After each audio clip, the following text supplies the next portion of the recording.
What is your earliest money memory? And how does that connect with how you make financial decisions today? Why it matters. Y'all, this right here is the key. Thank you for joining us. So today's learning objective, unlock your wealth by knowing your money story. All right. And obviously our goal is to always close the wealth gap one relationship at a time. This is not a scripted or curated or a webinar style type of training. This is a transparent, come from the heart, keeping shit real type of training. And let me just start off this way. I was going to present on something different. And then I had a conversation with a good friend of mine. Started off as a client. We became really good friends. So big shout out to my friend, Aaron Green. And we were having a conversation about money and about wealth.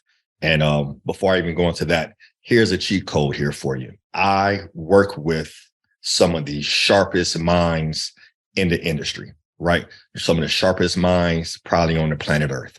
Some of them are clients, some of them are friends. And this is the case with my friend, Aaron. We met each other at a mastermind several years ago.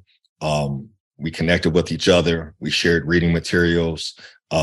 We supported each other and talked to each other during, trying times in the country with racial tensions. And we've done podcasts together. And you're just a good friend, right? And that's my cheat code, is that I've surrounded myself with growth-minded individuals. So just have to throw that plug out there. But getting more into the training. So we were talking the other day, and the concept of your money story came up. And your money story, if you've never heard this before, is literally how your relationship with money.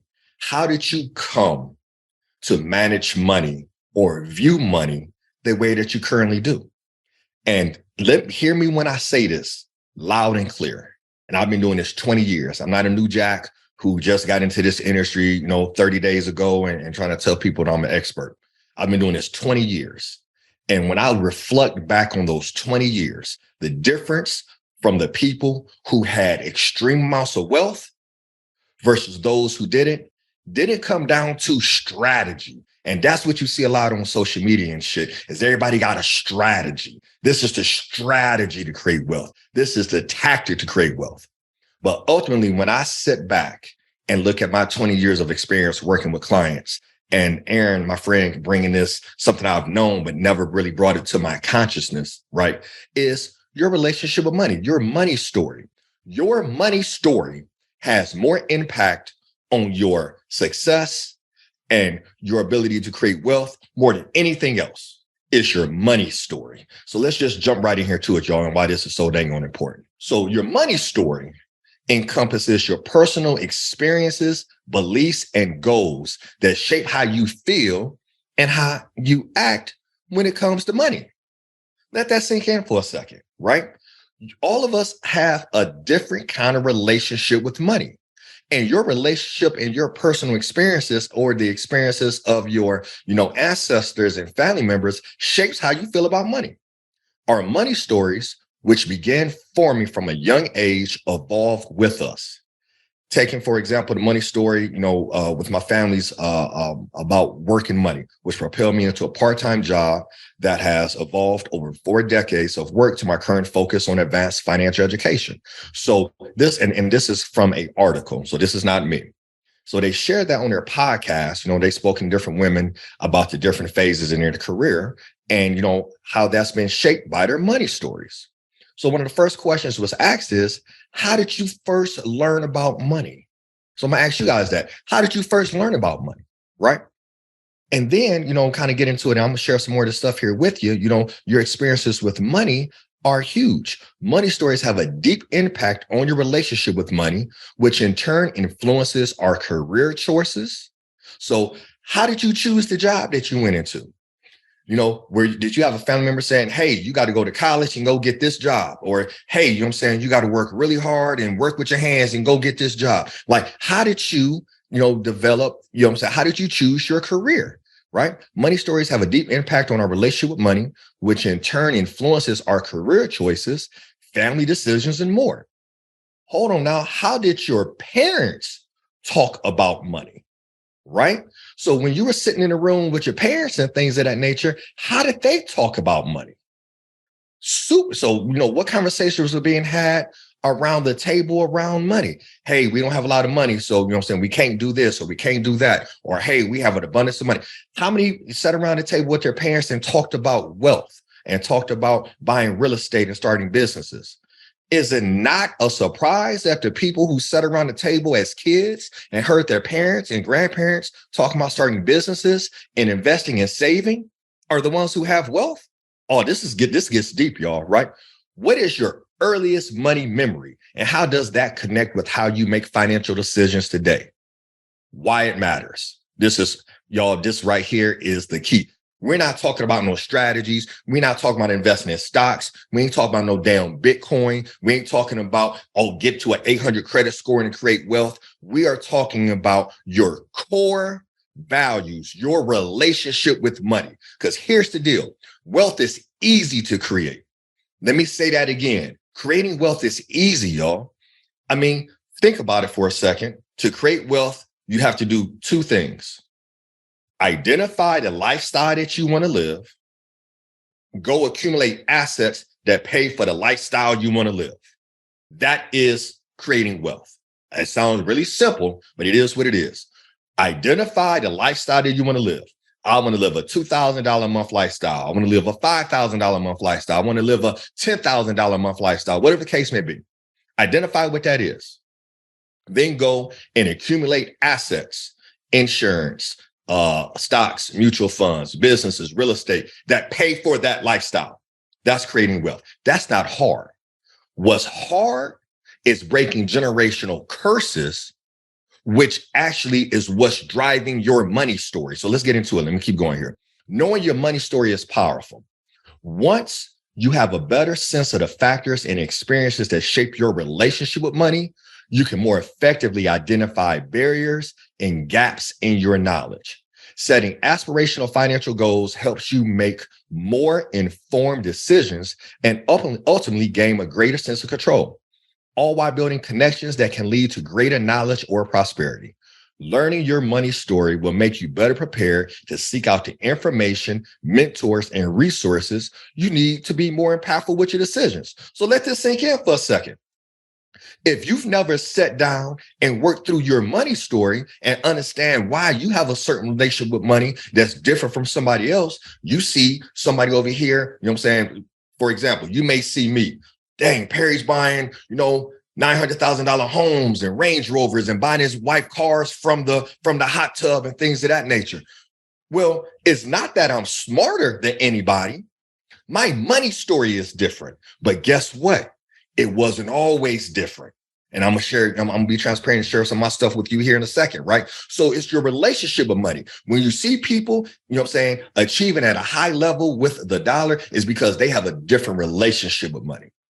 Oh my gosh, this is so good. Whew. As with other skills, the more you increase your money knowledge, the more empowered and confident you'll feel to engage in money-related topics. That's why we built the Cash Flow Club, a safe place for you to come and ask questions to grow your financial intelligence. As with anything else, if you cannot speak the language, you cannot improve your skills. Improve the language, improve your skills, and now you know who to ask for what. A lot of times we get hung up on what to do with our money and get anxiety and fear around our finances is because we haven't dwelled into our money story to understand why we feel the way we feel about money. Oh my gosh. Your current financial position is the result of many factors, but a major influence in your financial life is your psychological relationship with money. We call this your money story, right? Such good stuff in here. How do we write your money story? Oh, it's so good. So here's some questions here for you. What was it like financially growing up in your family? Did your parents complain about never having enough, or was there an abundance of money? Did they fight over their finances, or did they never speak about it? Were you financially comfortable, or did you go without? First question you got to ask yourself. My God, how much information is in that one question? So me, I'll be totally transparent, kind of growing up, in my family talking about money. It was never, hey, son, we create wealth in this family. right? We acquire assets that can cover our lifestyle so we never have to work. No, the lesson I learned in my family was you need to have more than one hustle, right? You know what I'm saying? Which is nothing wrong with that because it did teach me about multiple streams of income. But multiple streams of income doesn't necessarily lead to wealth. It just means that you're getting paid a lot of different ways. So, you know what I'm saying? My dad, love my dad to death. It was, hey, son, you need to have you an A hustle, a B hustle, a C hustle, a D hustle, right? And that's what I did. That was my, you know what I'm saying, money story. Go out there and hustle and make more money. But we never sat around the table and talked about investing. We never sat around the table and talked about buying land or real estate. We never sat around the table and talked about, business ownership. Though we had hustles and had some side businesses, it wasn't business ownership in the sense of let's grow this asset so we can sell it in the future in order, to have another, chunk of money, a couple $1,000,000 that we can live off of, right? It was always a hustle. So my money story started off with hustling. And how did I start, my career? Hustling, not investing. It was if I made it once, I can make it back. Oh, I lost it. I'm going to go get it back because I know how to hustle, right? Amazing. That was my money story, right? Ask yourself, what was your money story? Question number 2. What are 3 things you learned about money from your mother? My mom could juggle a budget like nobody I've ever seen in my life, right? And hindsight being 2020, I learned, that's where I learned about how to juggle a budget and also to credit. And it wasn't a conversation of like, hey, son, you got to have good credit. My mom had phenomenal credit, but there was no reservation on putting something on the credit card. There was no delayed gratification. Oh, we want it, put it on the card. You want it, go buy it now. So that's how I learned how to manage money and how to deal with credit. It was never, hey, well, if we want to do this, let's save for it. It's like, nope, go get that shit now, right? So guess what I did as an adult? You know what? I don't care about the price, throw it in the bag. So she paid her credit on time. She had A1 credit, but she had a lot of credit card debt. And she always ended up paying it off. But we didn't learn delayed gratification. We learned throw it in the bag. And guess what? That has impacted my finances to this day, right? And I still throw it in the bag, but I throw it in the bag a little differently these days, right? But again, your money story. What are the 3 things you learned about money from your father, right? Like I said earlier, I learned from my dad, hey, you got to have more than one hustle. It was always, hey, grind, grind, grind. And he never really asked anything about the budget. He worked, he came home, he gave my mom the money. He took what he, gave himself a little money for his spending money, and he came in and provided for the family. Well, guess what I do? I come home, I grind, and I provide for the family, right? That's part of his money story. So what I learned from my dad was the hustle, right? But it wasn't, hey, son, we got, so I got 5 hustles. Right. I'm a firefighter. I'm a basketball referee. We're a couple referees. We got a tree cutting service. Hey, son, take this money and then we can live off of this one money right here. And this other money, let's use this to go accumulate assets. Nope. We just consumed everything. Right. So again, that's what I learned from my dad. That's part of my money story. Question number 4. What is the earliest memory you had about money? So think about, banking at school, finding money in a sofa, a money box, a financial gift. Now think about the emotions you felt around this memory. Were they positive or negative? What did you tell yourself about it? Or did you take away from this event or experience, right? So what was your earliest memory of money? There's a picture of me floating on the internet where I'm not even 1 year old. I'm just able to sit up, and it's me, and a picture next to me is this piggy bank, which is bigger than me, big red piggy bank. And I'm sitting there counting. And, that's my earliest memory of money, though, I can't say, oh, I remember when I was 1 year old, but I remember looking back at that picture and I was counting money because my mom was teaching me how to count by counting pennies. So guess what I do? I count money all the time. I was destined to be in the industry that I'm currently in because I grew up counting money. Like when the money comes in, I'm counting that. Ooh, counting. Ooh, right? No wonder I'm in the industry I'm in, but that's part of my money story. Question 5. What emotions did your family associate with money? Oh man, we don't have enough money. You know what? We can't afford that. Oh, you know what I'm saying? Or was it similar for both parents? Oh my God, I'm about to hurt some feelings today. I know I'm gonna piss somebody off with this one. Were your parents on the same page with money? Right? I know the majority of them weren't, because this is what I know for absolute fact, and I've been doing this a long time. When there is misalignment in the household with how the parents manage the money or view money, that household will struggle financially all the time. There has to be alignment. Take this. You cannot create wealth. We cannot close this wealth gap if you and your spouse can't even create wealth in your four doors. How are we going to impact communities and multiple generations, right? If y'all not in alignment. So I know I'm gonna hurt some feelings today, but this is the real deal. And I told somebody this the other day.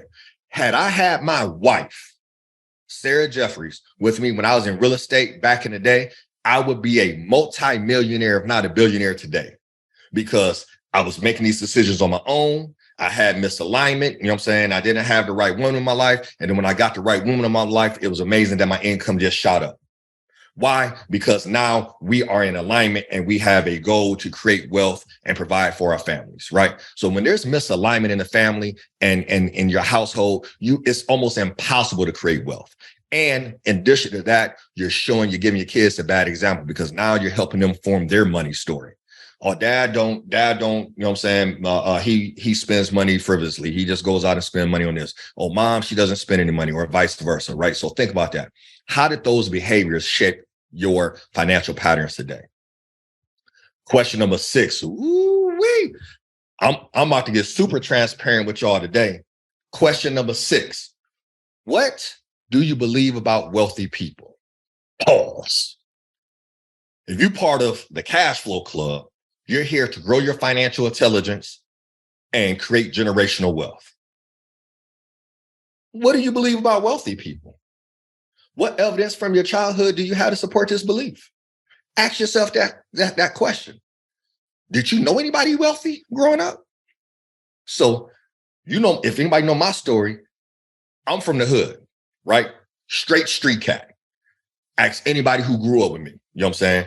I was blessed to have my moms and dads in the crib. So, you know what I'm saying? I had some limitations on how often I could be out in them streets, but best believe I was out in them streets. Okay. Wealthy people, there was no wealthy people in my neighborhood. Wealthy people was people you saw on TV. So it's no wonder that part of my money story was, oh, I got to go play basketball. I dedicated, you know what I'm saying, my entire high school career to one thing, getting a D1 scholarship, right? Great grades, no idea what I wanted to be, right? But I know I wanted to go play. So a lot of cats' money stories are, hey, you got to be a professional athlete, or you got to be an entertainer to be wealthy, right? What's your money story, right? When you say, if I ask you, hey, who are the 5 wealthiest people, you know what I'm saying, that you know? And maybe not even know personally, but just list your 5 wealthy people. Who are you naming? You're naming Oprah, LeBron James, are you naming Jeff Bezos? You know what I'm saying? Mark Zuckerberg? Like, who are you naming? Who are the wealthiest people you know? And then what do you think about those people? So a funny thing, and again, you know what I'm saying, I'm being transparent and keeping it totally 100. My mom is from the Deep South, right? With Deep South, where there was segregation, heavy racism, right? And she connected money. Her money story was formed this way. Blacks were poor, whites were rich. So even to this day, my mom would go shopping. And I remember one year, true story, it was a Thanksgiving. And my wife, you know what I'm saying, we weren't married at the time. I think we had, you know what I'm saying, started dating real heavy. So it was our first Thanksgiving together. I was coming out the hospital, you know what I'm saying, sick, and we at my sister's house, and my mom, you know what I'm saying, did this crazy Thanksgiving meal, right? And I believe she cooked some rabbit. Was it rabbit? It was something. And we was like, what in the world is this? And she was like, well, I was at the store and all the white people was buying it, so I figured it was good. That was her money story. And those who know this, you know what I'm saying, know that my wife is white. And my mom wasn't being racist in any way, shape, or form. The reality of it was simply this. She attributed and said, wealth, most blacks, this is her money story growing up in the Deep South. Blacks are poor, whites are rich. So to her, making it was being able to buy what the white folks were buying. and they were buying whatever it was, some rabbit or something. And she came in here trying to cook some rabbit, never cooked a day in her life. And we like, what in the world is going on? And was it rabbit? It was some type of meat. Forget what it was. But you get my story. That was her money story. So what's your money story? A lot of times, the reason we're having a disconnect creating wealth is because we can't touch anybody who's wealthy, or we have this misguided idea of what wealth is. Wealth is the dope dealer driving around in the big whip. You know what I'm saying? Or wealth is, hey, you know what I'm saying? You got to own, 10,000 pieces of real estate, or this person over. We don't even know what wealth is. We don't understand that wealth is personal. What I need to be wealthy ain't what you need to be wealthy. That cat driving around in the big body Benz probably broke his shit. Real talk. If they stop working, how do we measure wealth at the Cash Flow Club? If you stop working a day, how long could you maintain your quality of life? Those cats driving around the big body Benz, they start working a day, the Benz is going to get taken in 2 weeks because they can't make the payment. Wealth is, so again, what do you believe about wealthy people? Are all wealthy people college graduates? I was led to believe that. Oh, you got to go to college, to be successful and be wealthy. Look now, I have clients who never finished a day of college or went for a year and have crazy amounts of wealth and success. So again, what's your money story? Question number 7. Did your family or someone close to you experience a significant financial event during your early years? A job loss, an illness causing a parent unable to work, loss of a home or business, a significant financial withdrawal, overwhelming debts. How did you and your family navigate this? You ever taken an L? How'd you navigate it? Right? Was it crying? Was it, anxiety? Was it parents fighting? Let's look at the stats, folks. Y'all gonna rock with me today. Look at the stats. What causes more divorces? It ain't infidelity, it's finances. So if you're a kid growing up and so you see your mom and dad duking it out, and the reason is money, what's your money story? Man, I don't want to talk to my spouse about money because it's going to be a fight. Are you not talking to your spouse about money because you grew up seeing your parents fight over money or seeing other people fight over money? And now that's your money story. You don't want to talk to nobody about money because it's uncomfortable, right? Or, hey, somebody lost a job. It's like, man, I lost that job and now we got to, sell the house. Or now we got to go stay on somebody's floor. Did that make your money story? Like, you know what? Forget a job. I ain't never trusting that. I'm going to go start my own business because I can't trust a job. So you went straight into entrepreneurship because that's part of your money story because you don't trust jobs. Like, y'all dig into this. Don't play around with this. If we can really start to nail this down, we can move this needle and closing this wealth gap. But your money story is what's stopping you because creating wealth is easy. Type in the chat easy. You watching this on Facebook, watching the replay, type, creating wealth is easy. Just type the word easy because creating wealth is not hard. Literally, it's making some money, putting some money aside, not consuming everything that you make, living on what's left, taking the money that you did not consume and put that into something that can generate future income. That is creating wealth. It ain't a damn rocket science. But what's stopping you from doing it? Why are you procrastinating? Why are you dragging your feet? It's your money story. It's the fear or the anxiety that you have from what you've learned and from your family and your personal experiences with money. Y'all better shit. Describe the emotions, coming up, think about this, right? You got to reinvent your money story, y'all. So you go through that process. What did you learn about yourself and your money story? Imagine you've never asked yourself these questions or taken it deeply time to reflect on your memories. It can be hard. And if emotions like grief, anxiety, guilt, shame, sadness, or fear come up for you, I want you to know those are all very common emotions when delving into your money story. I also want you to know that you didn't choose your money story. You inherited from your family. My God, are you serious right now? Are y'all feeling this? We ain't talking about no Bitcoin over here. We ain't talking about no AMC stock over here. We ain't talking about, buying, 10,000 pieces of real estate. We ain't talking about open up an LLC and go into debt more. We ain't talking about how your 800 credit score create wealth. We talking about your money story. This has more impact on your finances than anything you can imagine. Whew, gosh. You inherited your money story. The way you feel about money ain't even your fault. You inherited that. I'm 6'2", right now, 250 some odd pounds. My skin is brown, my eyes are brown, and my hair is black. Guess what? I inherited that. I can't control that. But what I can control is reinventing my money. What I can control is how I work out. What I can control is what I eat. What I can control is what I think about, what I consume, what I listen to, who I listen to, right? I can't control. Those are the things I can't control. So you can't control, the money story that you inherited from your family, but you can reinvent your money story. But you first have to understand that it's your money story that's your biggest obstacle to creating wealth and success for your family. What financial behaviors and patterns are you holding back? What are they costing you right now? Right? That part of the presentation, right? It's like, my goodness, your money story. And I knew this, but big shout out to my friend Aaron Green, because we literally just talked about this yesterday.